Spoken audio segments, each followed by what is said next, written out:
Hey everybody, this video today is going to be a little bit more on a serious note than what they usually are, and there's a good reason for it. As some of you may have noticed, you might be seeing a video or two. One of them Lou Dizzle put out, a good friend of mine, Lewis Narrison. I was approached to get involved with this as well because they know damn good and well that I would.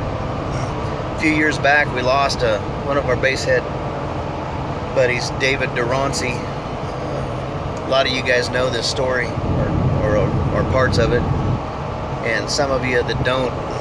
He was a basehead, had a really nice system, beautiful vehicle, and he was murdered. Some cowards shot him up on the freeway. Instead of dealing with things like a man, like the old days and like we should, they felt they had to take it up with a gun. What this world's coming to.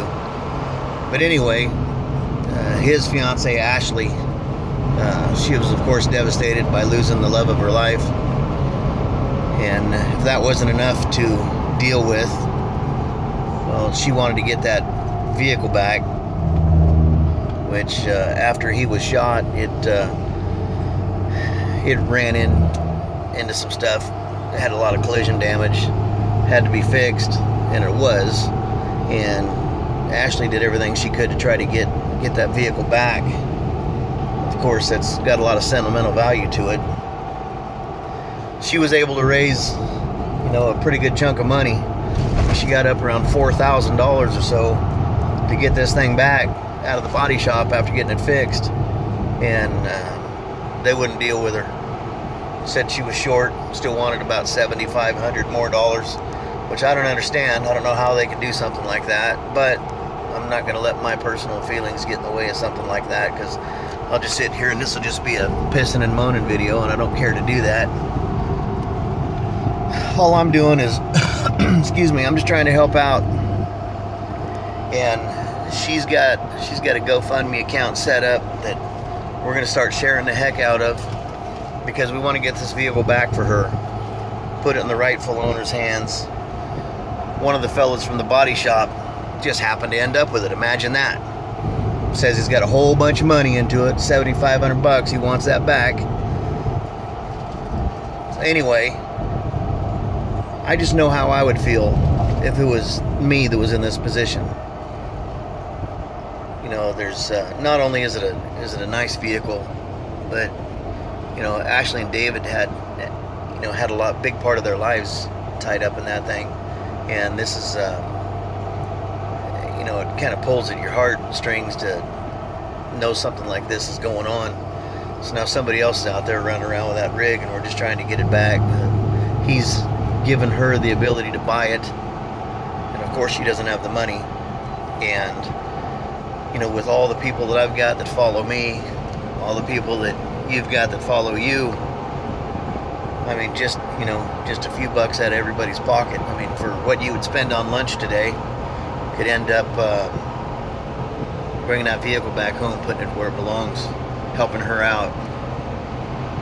And I know that I don't really have any extra money. I don't have enough money for myself as it is, but like I said, if enough of us were just to stop thinking that way and just say, well, what I would spend on buying myself lunch today could actually make something like this happen, that's just a heck of a thought.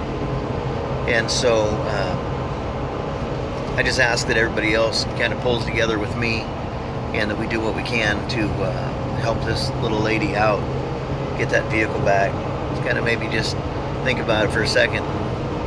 What if it was your loved one, and you tried to get something back that was a big part of your life. A lot of people don't even think twice. They just kind of pass right along, and that's that, which is easy to do, especially with everything we got going on in our lives.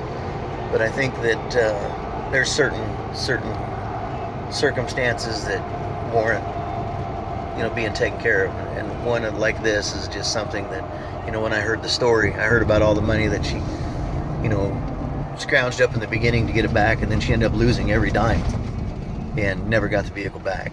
that's pretty sickening. I know that I've sure been, you know, shafted a time or two, shoot, just on getting my stereo systems built. So I know what it's like. But that's just dealing with crappy people. You know, this one here, this has got a lot of heartfelt stuff behind it. So I'm gonna try to figure out how to put that link on here for her GoFundMe.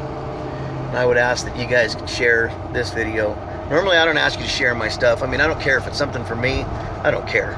It's not all about just trying to get attention or saying, hey, you know, here's what I'm doing, look at me, and share what I got going on. I normally don't care about that, but I do when it comes to something like this. I care that this gets out there, and I care that this gets taken care of. So please do what you guys can to help her out. If y'all want to make your own videos to share with people, if you just want to share mine, share Lewis's, share anybody else that you come across and you see, whatever we can do. I mean, we're a pretty powerful family. I've seen a lot of crazy things come about just from what the basehead community is capable of doing. And like I said, this is one of those times that I think is definitely deserving of it. I mean, I would be devastated if it was me. So sorry that I can't be looking right here into the camera and talking to you about this when it's such a heartfelt thing. But like always, I usually do a video when I'm driving like an idiot. But this is something that can't wait any longer. I need to get it out there. So please do what you can to help Miss Ashley out, get this thing taken care of. So I'll throw this up on YouTube, share it to Facebook, see what we can do to get it taken care of. So thank you guys for tuning in. I appreciate it.